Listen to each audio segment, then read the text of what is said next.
നമസ്കാരം, ഞാൻ രശ്മി.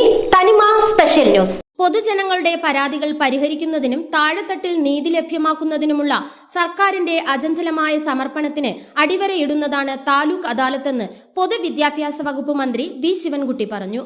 കരുതലും കൈത്താങ്ങും നെയ്യാറ്റിൻകര താലൂക്ക് തല അദാലത്ത് ഉദ്ഘാടനം ചെയ്ത് സംസാരിക്കുകയായിരുന്നു മന്ത്രി.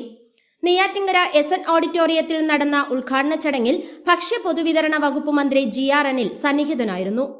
താലൂക്ക് അദാലത്ത് കേവലം ഒരു ഭരണപരമായ നടപടിയല്ലെന്നും ജനകേന്ദ്രീകൃതവും സുതാര്യവും പ്രതികരണാത്മകവുമായ ഭരണത്തെക്കുറിച്ചുള്ള ജനങ്ങളുടെ കാഴ്ചപ്പാട് ഉൾക്കൊള്ളുന്നുവെന്നും മന്ത്രി വി ശിവൻകുട്ടി പറഞ്ഞു.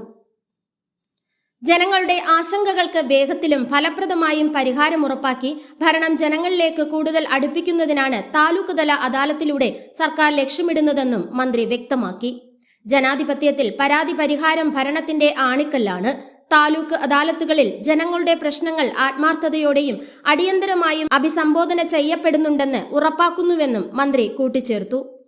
ഭരണം ഓഫീസ് മതിലുകൾക്ക് അപ്പുറത്തേക്ക് വ്യാപിക്കുകയും അത് സേവിക്കുന്ന ജനങ്ങളുമായി നേരിട്ട് ഇടപഴകുകയും ചെയ്യണമെന്ന വിശ്വാസത്തിന്റെ തെളിവാണ് താലൂക്ക് അദാലത്തുകളിൽ ലഭിക്കുന്ന അപേക്ഷകളിൽ കൃത്യസമയത്തിനകം നടപടി ഉണ്ടാകണമെന്നും അതിൽ വീഴ്ച വരുത്തുന്ന ഉദ്യോഗസ്ഥർക്കെതിരെ കർശന നടപടി ഉണ്ടാകുമെന്നും മന്ത്രി വി ശിവൻകുട്ടി വ്യക്തമാക്കി. വേദിയിൽ സദസ്സിലുമുള്ള ബഹുമാന്യരെ, സുഹൃത്തുക്കളെ, പൊതുജനങ്ങളുടെ പരാതികൾ പരിഹരിക്കുന്നതിനും താഴെത്തട്ട് നീതി ലഭ്യമാക്കുന്നതിനും ഉള്ള നമ്മുടെ സർക്കാരിൻ്റെ അചഞ്ചലമായ സമർപ്പണത്തിന് അടിവരയിടുന്ന പരിപാടിയാണ് ഈ താലൂക്ക് തല അദാലത്ത്. ഇന്നലെ ബഹുമാനപ്പെട്ട മുഖ്യമന്ത്രി ഉദ്ഘാടനം ചെയ്തു. ഇന്നിവിടെ ഏതാണ്ട് 218 വിഷയങ്ങൾ തീർപ്പ് കൽപ്പിച്ചിട്ടുണ്ട്. ബാക്കി കിട്ടിയ അപേക്ഷയിൽ തീർപ്പ് കൽപ്പിക്കും.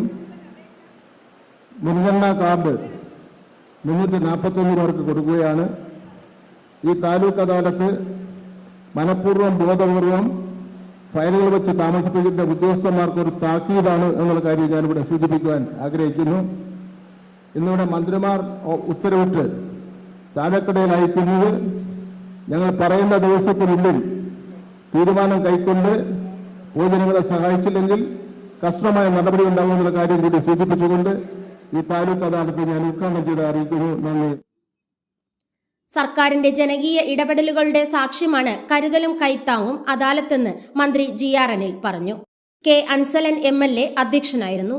CK ഹരീന്ദ്രൻ MLA, ജില്ലാ പഞ്ചായത്ത് പ്രസിഡന്റ് D സുരേഷ് കുമാർ, നെയ്യാറ്റിൻകര നഗരസഭാ chairman PK Rajmohanan, Parassala block panchayat president SK Ben Darwin, block ഗ്രാമപഞ്ചായത്ത് അംഗങ്ങൾ, ജില്ലാ collector Anukumari, ADM DK Vineeth, sub collector Alfred OV, Neyyattinkara taluk തല അദാലത്ത് കൺവീനർ കൂടിയായ ഡെപ്യൂട്ടി കളക്ടർ അനിൽ CS എന്നിവരും പങ്കെടുത്തു.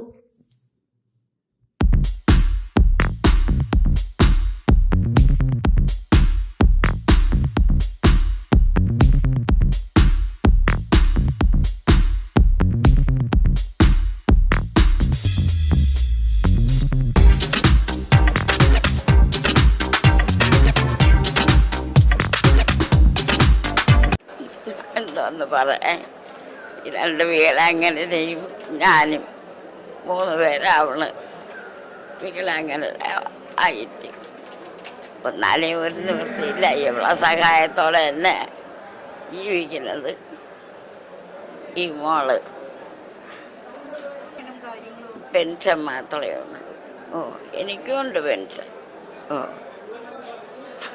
1200 രൂപയുണ്ട്. അത്രയേ ഉള്ളൂ. വേറെ ഒന്നുമില്ല. ഒളിഞ്ഞ വീട് അത് പഞ്ചായത്തിന് വീട്ടിന് എനിക്ക് തന്ന് 2 ലക്ഷം രൂപ കുറച്ച് മുമ്പേ. അതും കടങ്ങളും കൂടെ വാങ്ങിച്ച് ഞാൻ ഒരു വീട് വെച്ച്, കൊച്ചു വീട്, അത് വയ്ക്കാൻ നേരത്തിന് ഈ ഇവർക്കുണ്ടായിരുന്നതിനെ ഞാൻ പണയപ്പെടുത്തി ഒരു ബാങ്കിൽ കൊണ്ടുവന്ന് 2 ലക്ഷം രൂപയ്ക്ക് വെച്ച് ആ കാശ് ഇതും കൂടി ചേർത്താണ് ഒരു ചെറിയ വീട് വയ്ക്കാൻ സാധിച്ചു. നന്ദി എന്നെ സർക്കാർ ചെയ്തത് അത്രയ്ക്കും വലിയൊരു നന്ദി. ഇതുപോലെ ഗതികെട്ട നമുക്ക് ഒരാശ്രയം അത് സർക്കാരിനെ കൊള്ളനുവദിച്ചല്ല, അത് മതി. സന്തോഷമായി വളരെ. എന്നുവെച്ചാൽ നമ്മൾ അങ്ങനെയാണ്, ജോലിക്കൊന്നും കഴിവില്ലാതെയൊക്കെ വയ്യാതെയൊക്കെ കിടന്ന് അങ്ങനെയൊക്കെ കിടന്നതാണ്. അങ്ങനെ അതുകൊണ്ടാണ് പിന്നെ ഇതെല്ലാം കൊടുത്ത് ഇപ്പം കിട്ടിയതിൽ വളരെ സന്തോഷം. ഇതിലൊക്കെ ഇതുപോലെക്കാരെ എന്തെങ്കിലുമൊക്കെ വെച്ചാൽ ആരെങ്കിലും വെള്ളം കുടിക്കാനൊക്കെ തരണത് വല്ലതൊക്കെ തന്നെ. പിന്നെ 2 കോഴിയോ എന്തെങ്കിലും വിട്ട് വളർത്തി അങ്ങനെയൊക്കെ എടുക്കണം. അല്ലാതെ നമുക്ക് വേറെ വരുമാനമില്ല. പിന്നെ ഇവരെ പെൻഷൻ ഉണ്ട്, വെയിലാങ്ങ പെൻഷൻ ഉണ്ട്. അതും ഇപ്പോൾ മുടങ്ങി കിടക്കണം, അത്ര തന്നെ.